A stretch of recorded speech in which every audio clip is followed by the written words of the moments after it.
Help! They shot me! Shot me! They shot me! They shot me! Gotta get that apron on faster. Cut! Okay, good. Okay, that's gotta be done much faster. C'est pour ça qu'il est tellement génial. Il kiffe ça. Il ne met pas de limite à la sienne et il n'en met pas à la tienne. Et c'est ça qui rend l'expérience joyeuse plutôt que, tu vois, juste un boulot. Au moins le mérite revient à Martin. Sinon, ça aurait été juste un énième film. Il voulait contrer l'image romantique de la mafia et montrer pas seulement l'attrait, mais ce que veut dire ce choix, et c'était son objectif dans ce film. Je le sais juste parce que j'ai vu dans la rue, et quand je l'ai vécu, j'ai toujours dit, voilà comment ça devrait être au cinéma. Quand on était à Chicago pour La couleur de l'argent, il y avait un article dans le New York Magazine qui était un extrait du livre. Ayant côtoyé ce monde-là dans une certaine mesure, je m'étais dit que je ne voulais plus jamais y retoucher. Mais j'ai trouvé que le style du livre était tellement intéressant et je me suis dit, putain, si je peux faire un film dans le style de ce livre, parce que quel intérêt de faire un énième film de gangster. Il y a eu plein de livres sur les boss de la mafia, mais c'était comme mettre la main sur un soldat de l'armée de Napoléon. C'est ça que je voulais. Je voulais savoir comment ça marchait de l'intérieur. Détail, détail, détail, d'où n'est que détail. Je m'intéressais aux petites choses du quotidien pour vivre en whisky. Je voulais entrer dans la tête d'un mec qui fonctionne comme ça tous les jours. Et puis t'avais aussi la voix d'Henry. Une grande partie du livre, c'est juste lui qui raconte l'histoire. Et Marty m'a appelé et il a fait « Allô ». Il a dit « Ouais, je m'appelle Martin Scorsese ». Il a dit « Je suis réalisateur, metteur en scène de film ». Je crois qu'il a dit. Et il a fait « Tu sais qui je suis ?» Et moi, je sais qui t'es. Et il a dit « Bon ben, j'appelle parce que je viens de lire ton livre ». Il a dit « Ça fait des années que je cherche ce livre ». Moi j'ai dit « ça fait toute ma vie que j'attends cet appel ». Donc il a dit « Je veux le faire ». Mais il voulait l'écrire avec moi, mais il n'arrivait pas à faire un deal avec moi. Donc je lui ai dit « T'inquiète pas, le deal avec toi il est au téléphone là, on va faire ce film, t'inquiète de rien d'autre ». Je veux dire, tous les réalisateurs bossent avec les scénaristes et en font un peu leur truc, mais je pense que particulièrement dans le cas de Goodfellas, c'était tellement son monde à lui qu'il voulait vraiment y mettre sa patte. Je n'avais pas mis mon nom sur un scénario depuis Mean Streets. Je voulais créer l'exaltation de ce genre de vie, mais il s'est retrouvé avec quelqu'un qui connaissait rien. Donc il a vraiment dû me former, je pense, en matière de cinéma. Et moi j'étais un élève volontaire parce que c'était fascinant et qu'il est un prof génial. Maintenant, quand tu bosses avec Marty, bien sûr, lui il voit déjà le film, moi pas. Mais c'était pas grave. Il m'a emmené avec lui, tu sais c'est moi qui ai tapé la plupart. Lui il écrit à la main. Donc moi je tapais et puis ça sortait et puis il griffonnait des petites choses dessus et on bossait dessus. Et les dialogues rebondissaient entre nous. Donc on développait scène après scène. Dans cette scène-là, voilà ce qui va se passer. Ensuite on va là. Et il disait aussi, mets-le dans le coin, mets-le dans le coin. Et il balançait un morceau de musique. Je veux cette musique-là ici. Ce qui était vraiment important, c'était la nature de la relation entre le personnage principal et le public. Et c'est ça l'expérience avec la voix off. Je trouve que c'est une façon magnifique de raconter une histoire de film. Mais tellement souvent la voix off sert juste à boucher un petit trou dans le scénario, tu vois, et là ça marche pas. Il faut encore plus de matière pour avoir assez de richesse de personnages pour justifier la voix off, parce que le récit en soi n'est pas important, c'est le langage. C'est la toile qui tisse avec sa personnalité. Il te fait l'aimer et c'est ça le danger du personnage. L'autre chose qu'on a faite, c'est une chronologie linéaire. Et c'est comme ça qu'était écrit le premier draft. Et puis Marty a regardé et il a dit « Tu sais, c'est un peu lent. Faut qu'on fasse quelque chose. C'est un film. Faut l'accrocher direct. » Il a toujours adoré l'idée de ces mecs qui roulent avec un gars qu'il croit mort dans le coffre et qui est encore vivant. Parce que le moment du meurtre de Billy Bats, c'est là que tout bascule pour eux. Et donc, au lieu d'aller direct du gamin au final, la montée et la chute classique, on voulait rajouter un truc en plus. Donc il a pris ça au milieu du livre, il l'a mis au début, et il a dit, quand il le tue et qu'il referme le coffre, je ferai sur Ray Liotta, qui regarde et bam, t'es dans le film. Marty a eu de la chance sur ce coup-là, il a pu choisir directement les gens parfaits pour les rôles. Tu sais, Bob et Joe, P6 a coulé de source dès le début, et Ray avait juste les qualités. Il était crédible. Goodfellas, c'était mon 4e film. J'avais entendu parler du livre. Je l'avais chopé par hasard un jour juste pour avoir quelque chose à lire entre New Jersey et Los Angeles. Je l'ai lu, j'ai grave kiffé, j'ai entendu qu'ils allaient en faire un film, et j'ai rencontré Marty, on se croisait de temps en temps, mais ça a été un très très long process, hyper stressant. Et puis peut-être 8 ou 9 mois plus tard, j'ai enfin décroché le rôle. Le personnage d'Henry, c'est quelqu'un qui grandit avec ces mecs-là et qui fait vraiment partie du truc, mais qui est un peu en dehors, et c'était une des qualités que Ray a toujours eues. C'est pour ça, je pense qu'il était casté parfaitement. T'aurais jamais acheté le personnage de Bob De Niro ou de Joe Pesci en voix off, mais celui de Ray, oui. Il m'a demandé de venir le voir. Et ensuite, il m'a demandé de venir lire avec Ray dès le début. Tu sais, je lui faisais confiance, elle me faisait confiance, et on était genre les nouveaux du quartier. Et Marty, il nous appelait toujours, les gosses, Ray et moi. Allez chercher les gosses, c'était toujours trop mignon. Donc on avait un engagement, l'un envers l'autre, et quelque chose qu'on vivait tous les deux en même temps, cette nouveauté. Et quand je suis venu le voir pour ça, il m'a dit « Tu veux jouer quoi ?» Moi, je veux jouer Paul. Il a dit « Joue pas Paul, joue Billy Bats, tu discutes pas avec Marty. » Tu dis pas « Non, je veux jouer ça ». S'il te dit « Écoute-moi, joue Billy Bats », tu fais « Ok Marty comme tu veux ». Et c'est comme ça que j'étais casté. À ce moment-là, je savais pas du tout ce que ça allait donner Billy Bats. Donc en fait, c'était un vrai cadeau parce que toutes les personnes que je croise ou que je rencontre connaissent cette scène.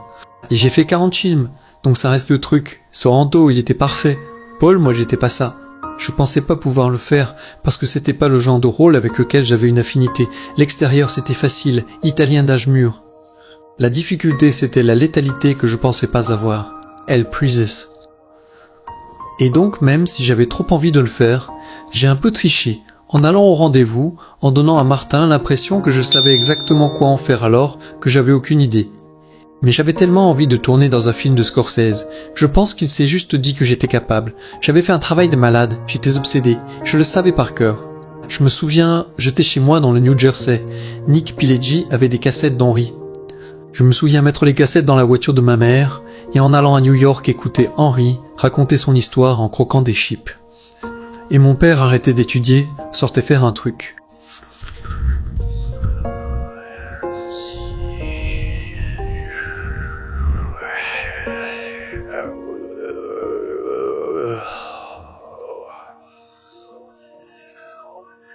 Fortughe se paz, conter son histoire en croquant des chips, conter son histoire en croquant des chips, et quand essayer d'étudier, moi j'étais juste. Je savais que c'était une opportunité énorme, et je voulais surtout pas qu'une semaine après le début du tournage, Marty vienne me voir dans la caravane et me dise « Je sais pas si ça vaut le coup ». Je voulais juste jouer à faire semblant avec ces mecs, et encore une fois, je voulais surtout pas tout foutre en l'air. Je croyais que je pouvais être Karen et rendre justice à Karen. Je connaissais la motivation de la jalousie et de vouloir garder son mec, et je comprenais ces trucs-là. L'auteur Nick Pileggi avait plein d'informations, de recherches qu'il avait écartées du livre. Et moi, je parlais aussi à des gens que je pensais avoir un lien ou une pertinence avec ce personnage. Bon, lui, il voulait me parler du personnage de Jimmy Conway. Donc tu sais, il y avait des matins où on se parlait 4 ou 5 fois. Il était dans sa caravane, avant d'aller devant la caméra, il m'appelait et il m'appelait 4 ou 5 fois par jour, le matin avant de tourner. Comment Jimmy tient sa cigarette? Comment tu penses qu'il a réagi quand il a vu Johnny Roastbeef arriver avec la Cadillac? Comment il tenait le plan de tournage? Quelle tête il faisait? Je veux dire toutes ces questions de dingue. À l'époque, je trouvais ça dingue, mais bon. J'ai commencé à piger ce qu'il voulait et j'ai pu participer. Et c'était hyper gratifiant. Et en plus, j'étais payé pour ça. Et ça a duré environ 2 mois de préparation pour essayer d'avoir la qualité qu'il fallait. Ouh! J'étais un peu en galère avec ça pendant quelques mois. Je me disais, je vais ruiner ce film. Je cherchais un moyen de m'en sortir jusqu'à 2 jours avant le début du tournage, en cherchant constamment à trouver cette qualité que les tueurs ont. Je me préparais à sortir un soir. Je passe devant le miroir pour vérifier s'il n'y a pas d'épinards entre les dents, et là je sursaute en arrière. Je me suis littéralement fait peur. J'ai vu un regard dans mes yeux qui m'a fait peur. C'est qui ça? Je me suis dit, c'est Paulie.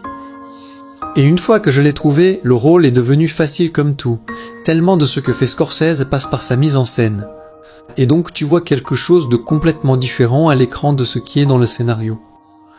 Si je sentais qu'une scène pouvait être ouverte, je le faisais généralement avec les acteurs en répétition. Donc on répétait 35-40 minutes une scène, et c'était que des impros.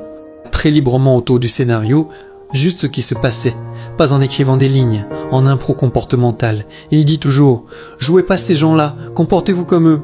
Il m'a donné une direction géniale pour Karin. Il a dit « Elle est la star de cinéma, c'est la star de la vie d'Henry ». Il sait tellement bien ce dont les acteurs ont besoin et comment les aider. Et puis il voit un truc qu'il aime et il vient te voir et il te dit « Tu sais ce que t'as dit dans l'autre impro, pourquoi tu lui redis pas ça, ou lâche-lui la grappe ?»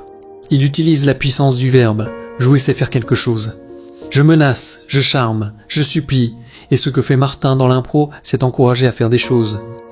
Ben, ça veut juste dire reste avec l'autre et réagis à ce qu'il te donne. Tu te sens vraiment collaborateur. Il te fait te sentir comme ça. Et dans un certain sens, tu l'es parce que tu donnes tout ce que t'as de meilleur. Il sait ce qu'il veut faire, mais tu as vraiment l'impression de créer et qu'il te laisse faire ce que t'as trouvé. C'est juste sa façon d'être. Il est hyper ouvert à plein d'idées de n'importe qui. Pour un acteur, c'était le jackpot. Donc même pendant l'impro, une fois qu'on l'avait verrouillé, il fallait la loquer. Tu improvises pas devant la caméra quand on tourne. Tout le monde pense que Marty fait rien, qu'il laisse l'acteur dire « Ok vas-y » et qu'il reste assis comme ça à kiffer. C'est pas vrai. C'est dingue de penser que tu peux rentrer et faire un film comme ça doit être structuré, tu dis quand même un texte. Probablement l'impro la plus mémorable que j'ai jamais vue, c'est celle de Joe Pesci et Ray Liotta au nightclub, qui est un truc qui est vraiment arrivé à Joe il y a des années. Et donc Marty a dit « Oh, faut absolument mettre ça dans le film » et ça a été travaillé très soigneusement. Pendant les répétitions, en tant que co-scénariste, j'ai pu enregistrer plusieurs prises, peut-être 4 ou 5 prises entre Ray et Joe de ce dialogue. Ensuite j'ai réécrit ça et c'est ce qui a été inséré dans le scénario. C'était intéressant la façon dont il a filmé cette séquence. Il la filme en plan moyen, pas en gros plan.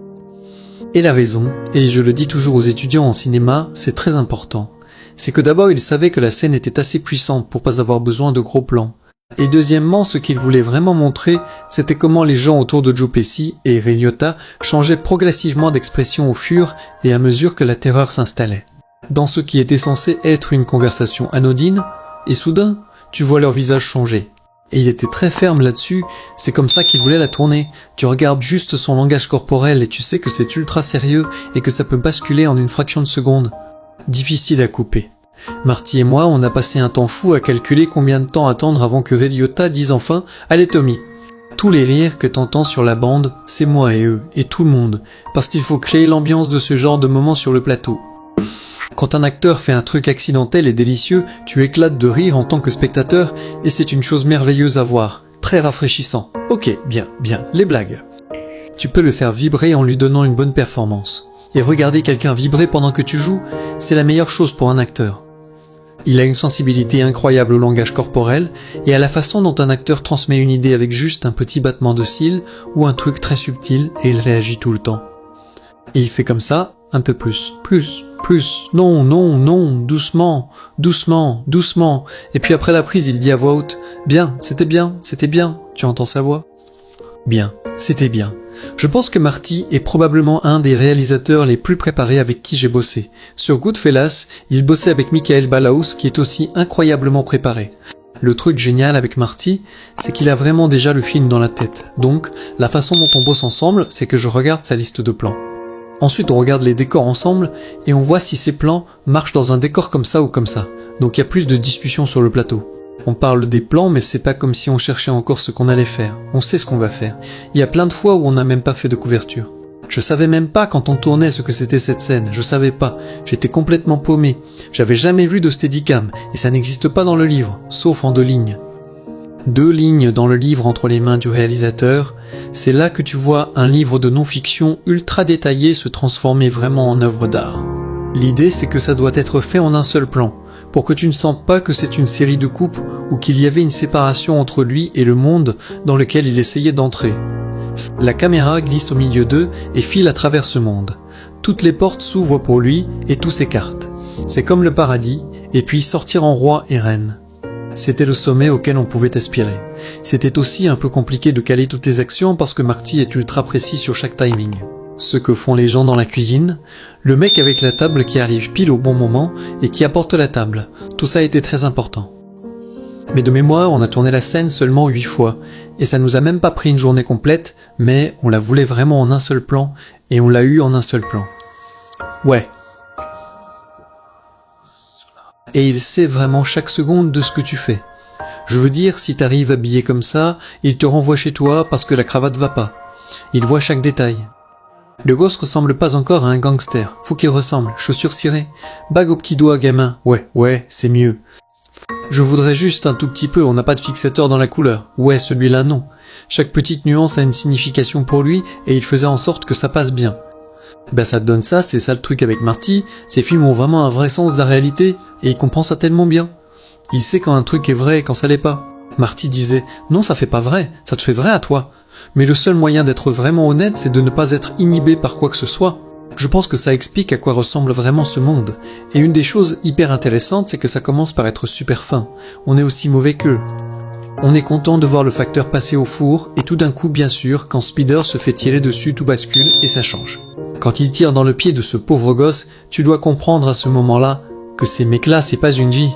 Te laisse pas embarquer par ces gars parce que ça ne finit qu'une seule façon avant le programme de protection des témoins. Ça finissait qu'une seule façon, la mort. C'était la chose la plus terrifiante. Je veux dire, j'étais hors de mon corps une seconde. Il a fallu que je me mette dans l'état d'esprit de vraiment tuer quelqu'un. J'ai fait mettre des charges réelles dans le 45 parce que je voulais entendre l'écho. Je voulais sentir le vrai recul d'un vrai 45. Le silence après le dernier coup de feu était plus assourdissant que le coup lui-même. C'était des individus très intenses. Je veux dire, c'est ce qui s'est passé. Ils vivaient une vie très violente, et c'était juste une partie de leur style de vie. Marty veut que tu comprennes les choses par toi-même. Il veut que tu viennes voir le film et que tu décides toi-même ce que tu ressens. Il veut pas te dire quoi penser, il veut que tu le vives. À mon avis, c'est la scène la plus violente que j'ai jamais vue. Il y avait aucune coupe dedans et aucun trucage, rien. Tu ressentais la violence là, direct. Je pense que dans les films de Marty, il y a une intensité qui ressemble beaucoup à Marty. Je sais pas si c'est forcément de la violence, mais on sait jamais ce qui va se passer.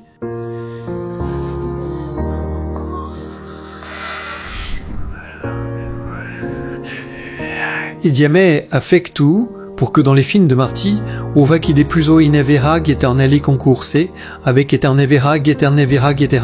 pour que dans les films de Marty. Crois-le ou pas, certains mecs pensent vraiment que t'es un vrai. Je vais jamais oublier un mec qui m'a dit, il me fait, comment t'as pu laisser ce petit mec te tabasser comme ça? Et il fait, c'est quoi ce langage avec tous ces fucks par-ci par-là? Ben ce mec avait tué 25 personnes qu'on sache, c'est dire à quel point les gens trouvent ça réel.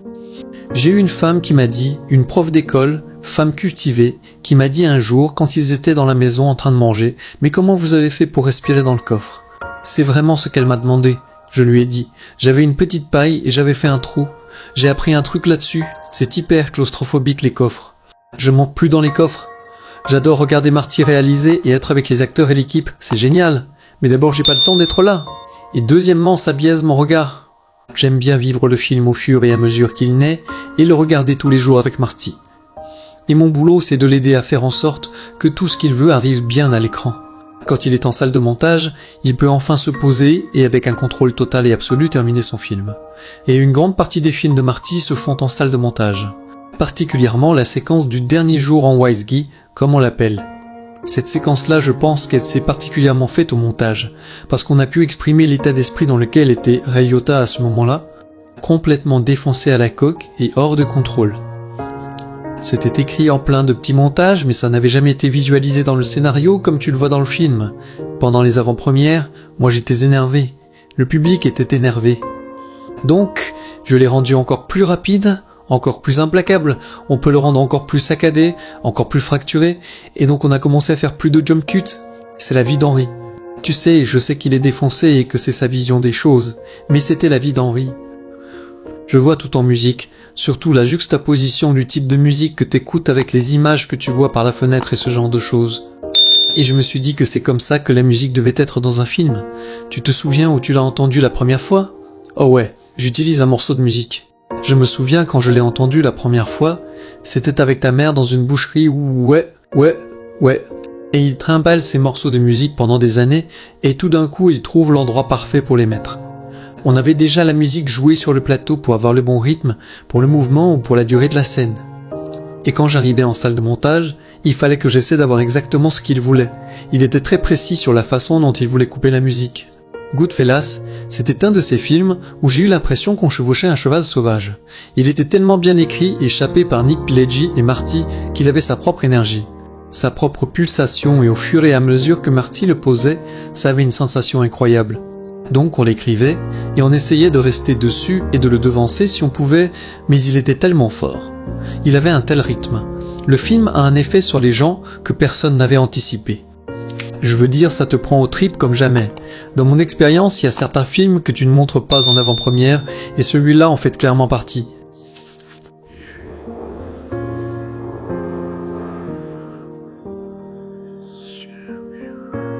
Et c'est là qu'on s'est pris un mur. Quand on l'a montré au public, on s'est fait démolir. Le public dans certains cas devenait presque violent. On a eu peut-être 40 sorties en salle dans les 10-15 premières minutes. Quand ils rendaient leurs cartes, ils les balançaient et écrivaient des insultes dessus. Les gens du studio qui l'avaient vu au début voyaient bien à quel point c'était incroyablement divertissant. Quel film incroyable, mais ils avaient la trouille de la drogue. On a eu plein de problèmes avec eux sur le montage. Ils voulaient couper la violence, ce qui était impossible parce que c'était ça le film.